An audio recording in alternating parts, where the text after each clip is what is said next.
It is Evil Dead 4, because I've wanted this sequel since I was a wee Ben. Evil Dead 2 and 1 and kind of 3 got me into movies in general and especially horror. I've seen those films over and over again, and since then, Sam Raimi, the cheeky lad that he is, keeps promising that he's going to sit down and write Evil Dead 4, but he never ever gets around to it. Bruce Campbell, every single time he says it, says, nah, it's not happening, but he keeps insisting like some manic obsessed liar trying to satiate us fans who want Evil Dead 4, and it's never going to happen because they kind of given us it, which is worse. I would rather have a proper version, but we've got Ash vs. the Evil Dead, which is a pretty good TV show. We've got the reboot of Evil Dead, which is a pretty good reboot, but the fact remains none of them are a true sequel to Army of Darkness, and it sucks that you're so close to it and you can see it. And Ash is back, Bruce Campbell's back, the Evil Dead are back. But it's not Evil Dead 4. Sam Raimi's nowhere to be seen. He directed one episode, he wrote a couple of the episodes, but I want a proper, balls-to-the-wall Evil Dead 4 Army of Darkness 2, and it's never going to happen, because everyone's too old, and movies have moved on, and I'm sad, and I'm upset. And even Ash vs. the Evil Dead got cancelled, so what am I going to do now, Ash? I am desperate to see Gladiator 2. Now, doing research for this... Gladiator 2. Doing research for this, I think they are actually making one, but not the one that I want to see. You see, the one that I want to see was written by Nick Cave. Woo! What? Yes. And its story is that Maximus Decimus Meridius thinks he's going into the wonderful world of Elysium, the afterlife, of course. He dies, spoilers, at the end of Gladiator 1. And instead he wakes up in this sort of netherworld, goes to meet some gods who say, right, we're not having this. There's this other god, Christ-like figure, don't read too much into that, who's down telling all the other blokes, the real people, the humans, that he's the best god, so he's getting all this other support. So we need you to go down and kill him for us. He goes down, and then from what I remember from what I've just read, realises that this new god lad is his kid, so doesn't kill him because he realises all those other bastards have tried to trick him into it, and then there's something where they lived through all of the wars in history. Yeah. And that's as far as I remember, and I think that needs to happen. And to be honest, I don't want Russell Crowe playing Maximus Decimus Meridius because he hasn't got the range for that. We need Nicolas Cage playing Maximus Decimus Meridius in Gladiator. What was it? Gladiator. Can I just get you to say this, like firmly on camera? Gladiator 2 was pitched as Gladiator versus Jesus. Yeah. It was. He was going to call it. He said he wanted to call it Christ Killer. The ending shot of it is meant to be of the president closing the door and him coming round in a chair and saying, "Mr. President." Make it happen. I'm a bit embarrassed to say this, but I wanted another Eragon movie. I really liked it. I love the books. Right. Hear me out. I love the books. The books are really, really good, and like they only just keep getting better as they go. So like if we'd had another movie, maybe it would have made up for the steaming pile of the first one. But no, like it could have gotten better. I think the first one ended, we finally got a shot of like the big bad dragon, you finally get to see it, and then it ends and it's like, why didn't we get another one? I think that would have been pretty good. I'm just saying it would have redeemed it, but we didn't get it, and I don't think we ever will. I think that's pretty safe to say. But yeah. Well. It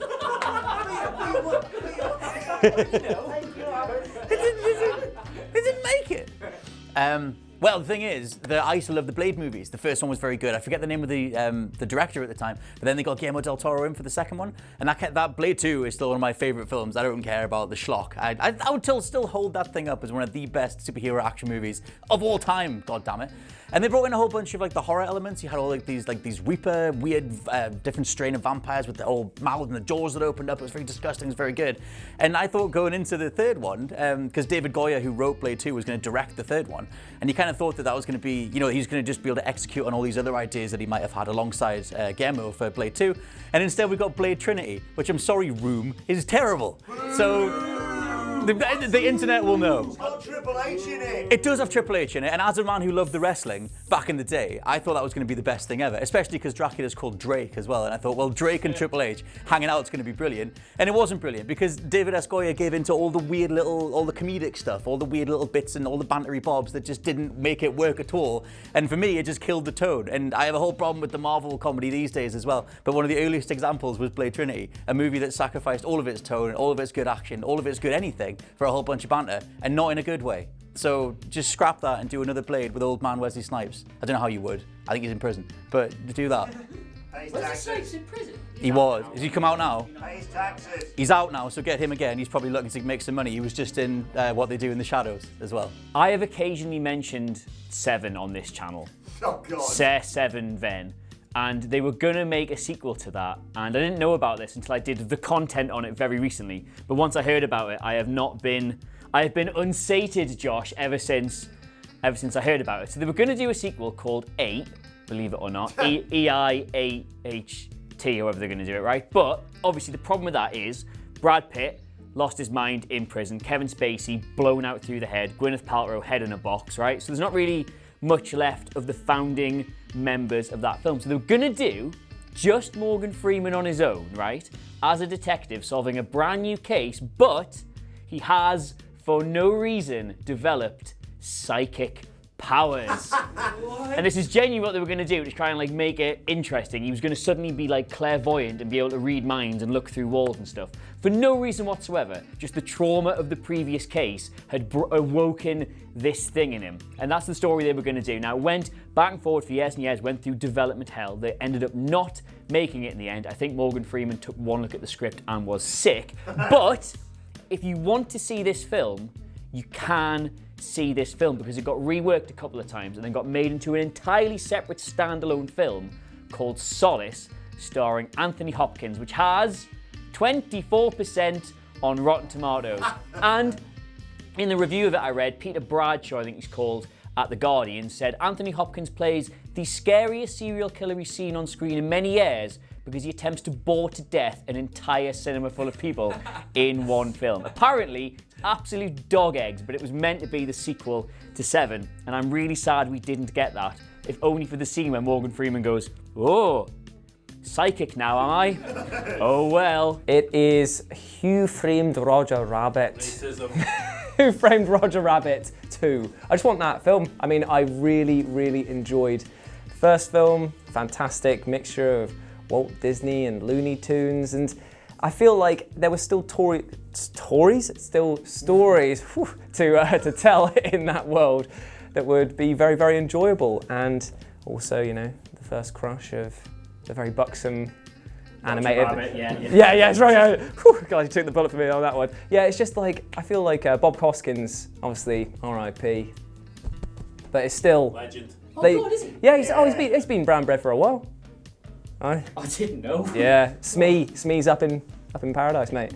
In Never Never Land. I Smee. Yeah, I just really want that film to come out because I feel like now with like updated, like synchronizing between animation and filmmaking, I feel like they could make such a better version of it. Although that is not suggesting that it's a bad film in any way, because the first one is pretty amazing. But just, yeah.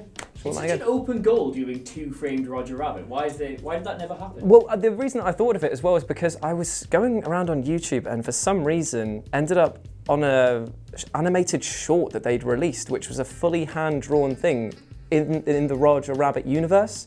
And it's about him and the baby, you know, the one with the really gravelly voice, going out into the woods and having a picnic. It's bizarre. Sounds like utter nonsense, but it's actually like it's a good it's a good short, and it just was like, okay, so that's the only thing they've done with the IP in the last 15 years? When does it expire? I have no idea actually. Should we? I don't think my drawing skills are up to it. I could draw the boobs probably, but nothing else. So I am getting my sequel in a way, so I'm breaking the rules. It's Ghostbusters 3. Back in 1994, Dan Aykroyd wanted to make Ghostbusters 3, as did everybody else in the whole world wanted him to make it, but they couldn't get it together, and since then it's basically been flirtation after flirtation of whether they were going to make the sequel or not. The best version was called Ghostbusters Hellbent, which Dan Aykroyd wrote in about 1994. And it's absolutely mental. Entirely mental. Is this around the time that he started doing the crystal vodka? It is, yeah, pretty much, yeah. It's basically about an alternate version of Manhattan called Manhattan. It's good writing. Where it's literally just a negative of Manhattan that exists just beyond vision, basically. And the Ghostbusters end up in there by going through some portal or other. Who knows why. And they have a mission to get across Manhattan. Right. And in Dan Aykroyd's own words, this is the worst version of all of modern life. Everybody speaks different languages, which is slightly problematic for me, but that's a direct quote from Dan Aykroyd. So he's saying that his idea of hell is that It's just people having different languages. Yep. His idea of hell is exactly what all our parents think the real world is. Yeah. And at one point they have to go and meet this Donald Trump figure, based on Donald Trump, called, get this, Mr. Luke Silver. Lucifer. Luke Silver. It's not even a joke. Not even a joke. Silver? And it's just there's a whole army of Ghostbusters basically that have loads of Ecto-1s. The original Ghostbusters are barely in it, any of the characters.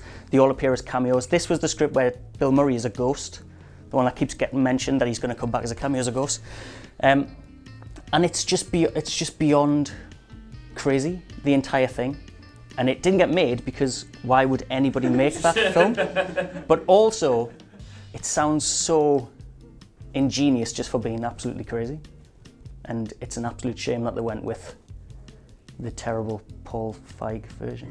This is actually very topical because while I was ill, I came back to an old beloved childhood film series of mine, which is the Shanghai Noon / Night series. Now, when I was younger, I had a big Jackie Chan obsession. I loved the cartoon show, which is really great. You had the little talismans. There was a magazine that came out where you could get the talismans and stuff. It's a really good show. You should all go back and watch it. At the end of it, Jackie Chan would impart a moral lesson at the end, and it was really cool. But I'm getting off topic because the Shanghai Noon series was a buddy cop Western martial arts film franchise that had Jackie Chan and Owen Wilson playing together, and honestly, those films still hold up. The first one has Lucy Liu in it as well, and then the second one they head to Britain. Donnie Yen's in it. It's really fun, like Jackie Chan, doing his classic choreography and stuff. And then for a long time there was nothing, and I think Owen Wilson is just one of those actors who just does nothing these days. Last time I saw him, he was advertising some sort of Sky Broadband or something. But yeah, and 2015, they announced that they were actually working on plans for a third entry in the Shanghai film series, and that it would be set in China. There was some follow-up comments in 2016 that a script had been written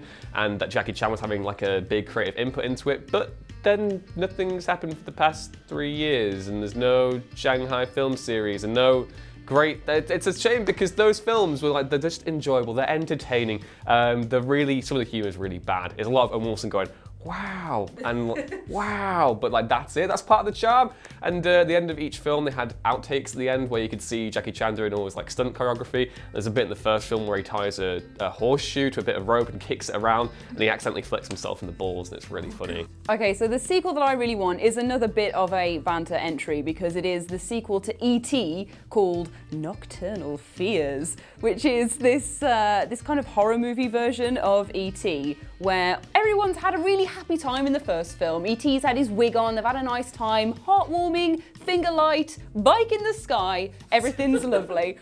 We get to this second one, right? E.T.'s buggered off wherever he's gone. And Elliot's there like, oh man, really miss E.T., what's going on? And these other aliens land on Earth because they hear these distress signals and they're like, okay, let's go to the forest.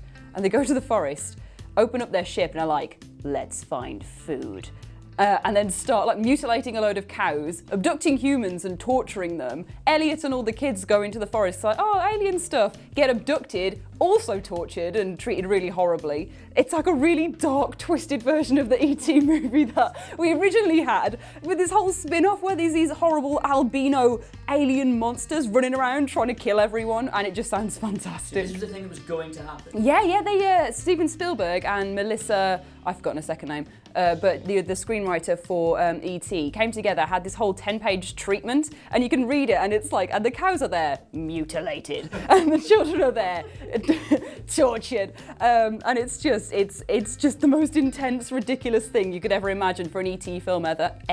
But it ends on a happy note because E.T. comes down. They've got that mental connection, haven't they, Elliot and E.T.? They're together, they're bonded. Comes down from the sky with his light bulb finger and points it at the evil aliens who are, they war on their planet, they're at war. Points his his good light finger at the evil aliens and's like, oi, get out. And that works. And then It's a everyone's really happy. short film, though. Yeah, it does. It was a 10-page treatment, like, it's not 2 hours of, like, you don't want 2 hours of kids being tortured, to be So fair. what you're saying is this race of aliens that comes Yeah. down, mutilates cattle, Yeah. tortures children, Yeah. is put off because some massive ball bag comes down and points his LED finger at him. Yes.